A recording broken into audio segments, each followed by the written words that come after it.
हिंदुस्तान हमारा हमारा सारे जहां से अच्छा। हम बुलबुले हैं इसकी, हम बुलबुले हैं इसकी। ओ गुलसिता हमारा हमारा सारे जहां से अच्छा।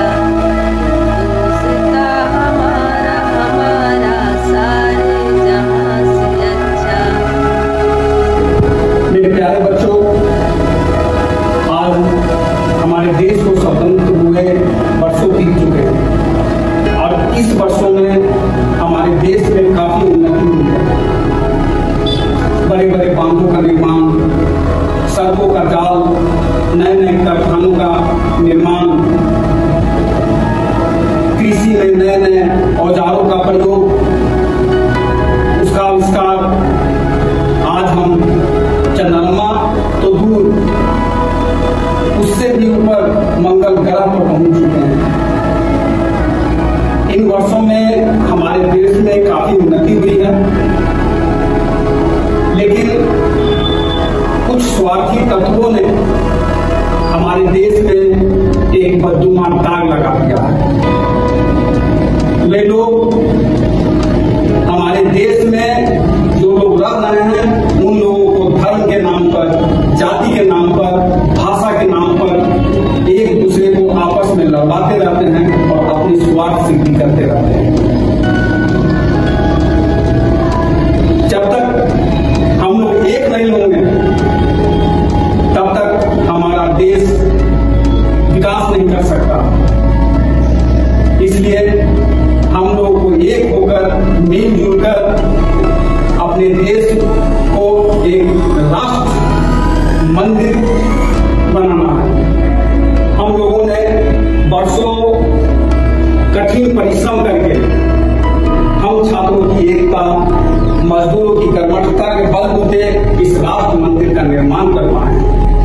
हम लोगों ने वर्षों कठिन मेहनत करके हम छात्रों की एकता, मजदूरों की कर्मठता और सच्चे नागरिकों के बलबूते इस राष्ट्र मंदिर का निर्माण कर पाए कि सभी लोग मिलजुल कर एक साथ भाईचारे की तरफ रह सके और देश के निर्माण के बारे में बातचीत कर सके। हम लोग एक होकर रह सके, इसके लिए हम लोग को एक साथ मिलजुल कर बैठकर अपने विचारों को समझना होगा और बदलना होगा, उन विचारों को, उस ढंग को जिसमें हम जीते हैं। कौन से विचार सर? वही विचार जिससे पाकिस्तान का जन्म हुआ, वही विचार जो कुछ लोगों में आंध्र माता, दरबी माता की जय बोलने पर विवश हुआ, वही विचार जो खालिस्तान बनकर हमारे मन में पल रहा है, वही विचार जो पाकिस्तान की, पंजाब की समस्या उठाकर चुप है और सारा देश जल रहा है। ऐसे गंदे विचार बदलना जरूरी ही नहीं, अनिवार्य भी है, जिससे अमृतसर की गलियां आज भी लहूलुहान है और खून से लथपथ है। हमें अगर अपने देश को सबल देखना चाहते हैं तो हमें अपने इन हितों को छोड़कर आगे बढ़ना होगा और साथ मिलकर राष्ट्र निर्माण के बारे में सोचना होगा, ताकि हम हमारा देश किस तरह से प्रगति कर सके। जय हिंद। पागल हो गया है प्रिंसिपल, सत्ता की दलाली पर उतर आया है तुम। ऐसा क्यों? हमको इस पर कैलाश से बात करना होगा। अच्छा सतपाल जी, प्रिंसिपल जी जो कर रहे हैं ना, वो एकदम सही कर रहे हैं। मैं तो कहता हूँ कि प्रिंसिपल सर के वचन में दम है। व्यर्थ की बातों में कोई दम नहीं है। नहीं सतपाल, अब हम लोग को अपने देश और राष्ट्र के विषय में बहुत गहरी सोच में पड़ना चाहिए। देखो सतपाल, आज हमारा पड़ोसी हमें ललकार रहा है और आज हम एक होने की मांग कर रहे हैं। देखो कैलाश, अभी तुम बच्चे हो, हर व्यक्ति का अपना घर और अपना छत होता है। पंजाब अपना, हम अपने, हम जरूर खालिस्तान की मांग करेंगे। पंजाब अपना तो है, हिंदुस्तान अपना नहीं है क्या? घर अपना होता है, गांव अपना नहीं होता है। की सुरक्षा गांव की एकता पर निर्भर करती है। ये लगता है प्रिंसिपल का भी तुम पर जादू चल गया है ना, लेकिन ये सतपाल पत्थर का है, पत्थर का। समझ में आया? सतपाल, आज देश को जरूरत है तुम्हारे जैसा फौलादी पुरुष का। हम भारतीय एक हो जाए तो देश सुनहरा हो जाए, फिर से सोने की चिड़िया बन जाए। देख तुम क्या चाहते हो कि हम अपने घर को जलता छोड़ दूसरे के घर पर बुझाएं? रोशनी चाहते हैं अपने घर में। समझ में आ रहा है? सतपाल, घर की रोशनी के लिए पूरे गांव को जला देना जरूरी नहीं है। जाओ, तुम्हारे सामने ढेर आदर्शवादी देखे हैं। बात मैं तो जा रहा हूँ, लेकिन एक बात जरूर याद रखना कि जो मैं कह रहा था वह सही है, सही रहेगा।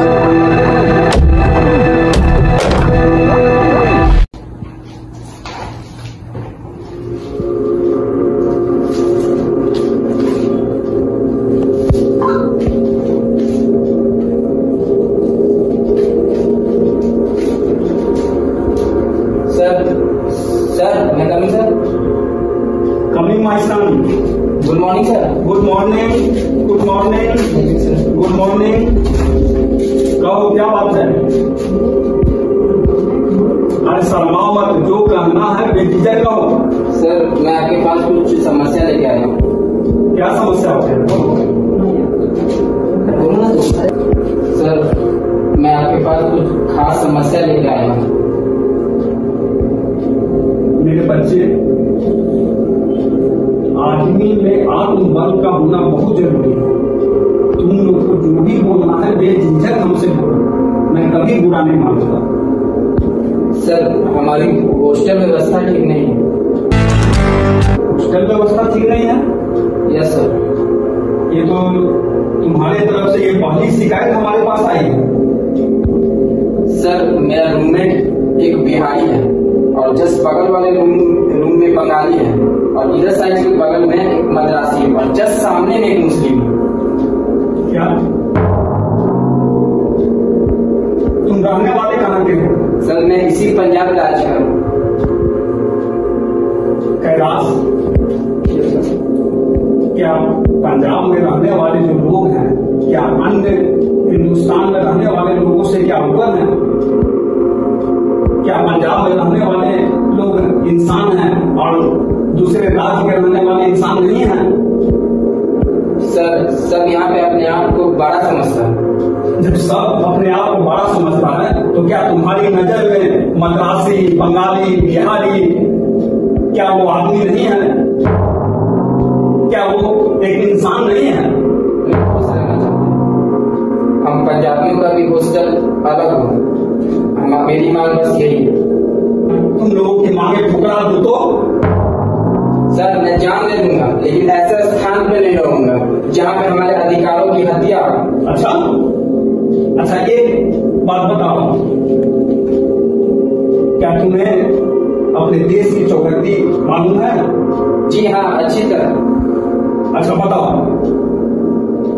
क्या? अपने देश का चौहद्दी बताओ। उत्तर में जम्मू कश्मीर, दक्षिण में राजस्थान, पूर्व में हिमाचल प्रदेश, पश्चिम में पाकिस्तान। तो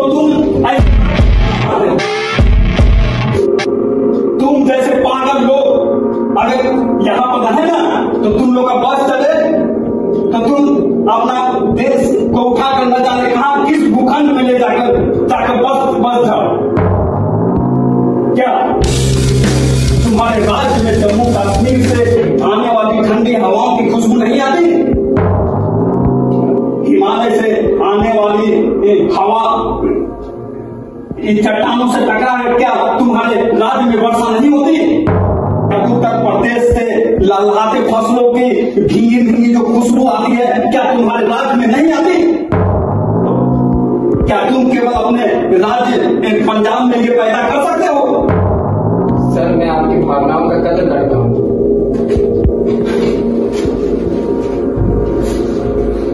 किंतु मुझे अपने लोगों से ही नफरत हो गई।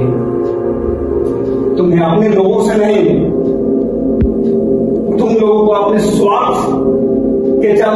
इंसानों से नफरत हो गई है। तुम स्वार्थ त्याग दो और मानव से प्यार करो।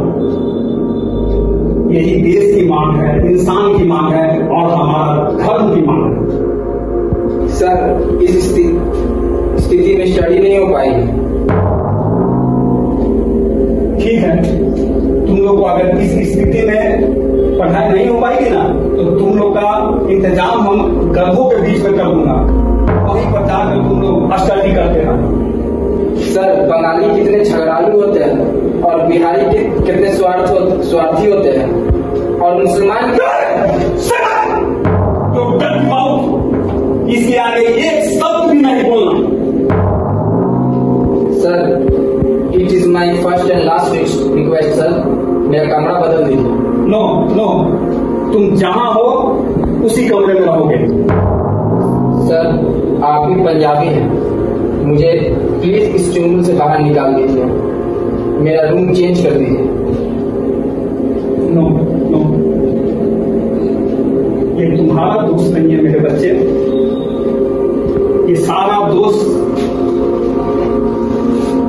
उस गुलामी का है जिसमें हम लोग सैकड़ों वर्षों से गुलामी करते हैं। इस गुलामी के चलते ये जो झंझनाहट जो पैदा हो रही है, उसमें हम अपनी भाषा, अपने लोगों को, अपने धर्म को नहीं समझ पा रहे। दोष है उस फूट डालो नीति का, जिसमें भाषा के नाम पर, धर्म के नाम पर, राज के नाम पर हम लोगों को एक दूसरे से लोगों ने लड़वाते रहा और अलग रखा। कुछ लोग अपने इस नीति के चलते अपने स्वार्थ की पूर्ति करते रहा। सर, लेकिन मेरा कुछ ऐसा इरादा ही नहीं है, मैं बस अपना कमरा अलग करना चाहता हूँ।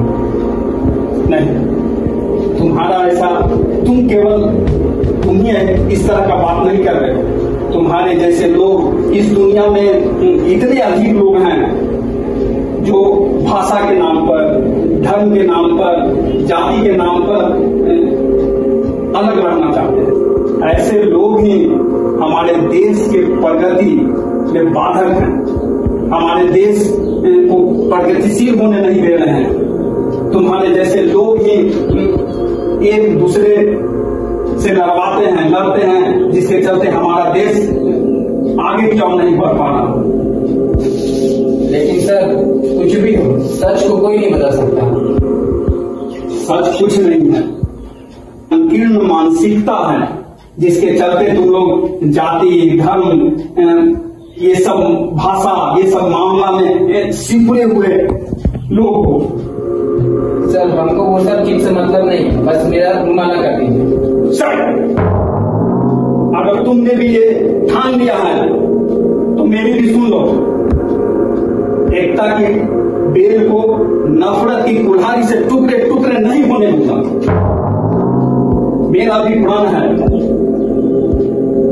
कि अलग अलग धर्म के लोगों को, भाषा के लोगों को, जाति के लोगों को हम गले से गले मिला देंगे। सभी के धर्म के लोग, सभी जाति के लोग, सभी संप्रदाय के लोग एक साथ मिलजुल कर रह सके, इसीलिए हॉस्टल बना है। तुम इस व्यवस्था को गलत बता रहे हो। तो क्या सर, ये आपका अंतिम फैसला है? जो छात्र के हित में, राष्ट्र के हित में जो भी फैसला होता है, वो मेरा अंतिम फैसला है। जो करना है करो। Get out. ठीक। Get out.